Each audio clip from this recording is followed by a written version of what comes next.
doing this all the time, you're sitting there going, yeah, you know, like, all right, I have moved back this time. Oh, I'm here. You know. So what the masters have done is they've the 1 to 16 or whatever counts it is, and all the variants are going to give you enough understanding of what happens every time. If you lean back, if it's there, I'm going to come here. But if you lean back, I'm going to go down. If you move back, I'm going to follow and then go here. Yeah. That's all at the basic level, right? Yeah. But it's not able to tell you how that's going to flow out in a fight, because you might block on that side and then move back. Oh, the variations, like I couldn't even think of them. They're endless, Because right? like here's the thing, the first time if you come with a number 1 and I do that, that changes the whole thing, you know. But if I do that, it changes the whole thing. So if I step back, it changes the whole thing. So here, if you go up and block here, right, I'm going to come right. Yeah. But if you go up like this, and I see you moving back at the same time, like this is going to be a counter. I'm guessing this is going to flick over and that's going to come through. Yeah. I'm coming through this way, right? But that's your basic stuff. So this is here, this is just heaven, earth, 4 count, right? Or figure of 8 sinawali. Yeah. But as soon as you move back with that, I know that this is going to be here. This is 16 count. 16. Sorry, you can't control what your opponent's going to do, but you can categorise what they're going to do. So you can't control it, you can't predict it, but you can categorise it. And so what FMA has done is categorise it into 12 things. So when you strike, same side block. Yeah. When you strike again, umbrella block, Yeah. roof block, crossbody block. Now, there's a few silly ones. Up like this block, right? And it comes again, up like that block. Yeah. Comes, I move back. So this is a lean back, right? Yeah. So I can do this quickly, but it leaves my lower body vulnerable. Yeah. Here, I move my whole weight, so it's slower, but there's nothing left. But that allows you to push in on me, right? So then there's, I'm doing a counter, Yeah. I'm doing a pass, Yeah. or I'm doing nothing. So if I'm reaming and you hit me, you're just going to keep coming down the same line, right? Why? Because that line's open. Or the last of the 12 is when you strike, I'm striking and it's exactly the same time. Yeah.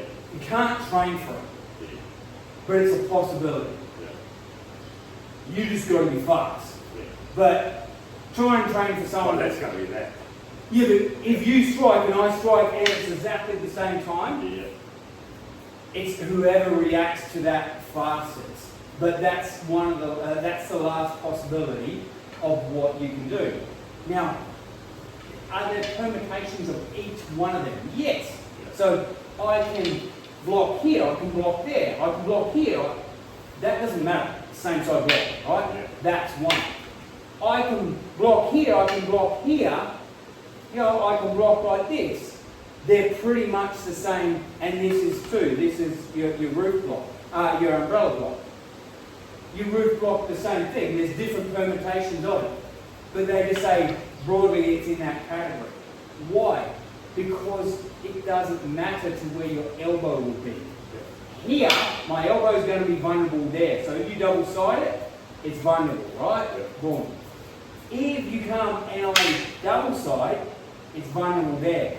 Why? Because I put my elbow on the middle line. So when you look at the sectors, straight down the middle, across the shoulders, across the elbows, right? There are your 6 sectors. 2, 4, and the bottom ones. So if I put my elbow here, I'm vulnerable. If I put my elbow so it can be double-sided, it's vulnerable. If I lift my elbow above my head, so it's on the shoulder line, it's vulnerable. If I drop it down, it's vulnerable. So you're going to try and call it to one of those spots. But when you look at here, it's vulnerable here, right? So you can come that way, or you can come under it because I've lifted it up here, right? So my legs are now vulnerable. So that's telling you that the elbow on this one is vulnerable here and here. If you get behind it here, so in the 8 count, so that if you're holding it and you get behind it, because it's forward facing, it's also vulnerable there, right?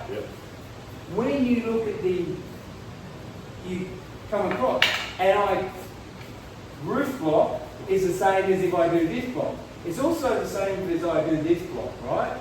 So if I do, so it comes and I lift it up, which is a stupid block, but it gives me the same vulnerability.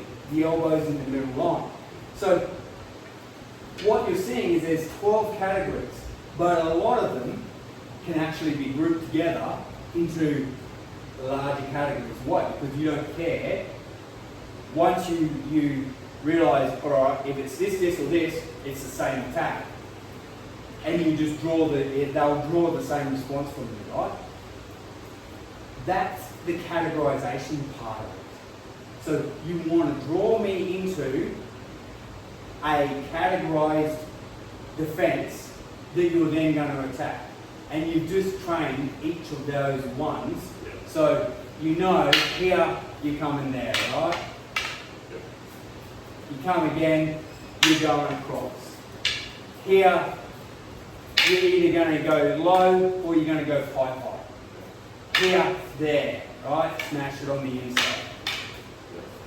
Or if it's here, draw it high and open it back up that way. Or if you do go low and I come open it up that way, you're just going to open it up one way or the other. So that's what the system is based around, on this idea of you've got these categories. Once you see the 6 sectors and work out how to bring their elbow to the magic line each time, it doesn't matter what the sinawali is anymore. You don't need to do the 10 count or the 9 count or the 7 count or whatever count. You just need to take the trap that you learn out of that. So let's say the 7 count. It has 2 basic sectors of traps. So there's the 4 count traps, or the figure 8 traps, and there's the 5 count traps, and there's the, if this doesn't work, there's the high line part of it, right? So they're all the traps that you've learned out of there. But you can be coming down here and 9 count.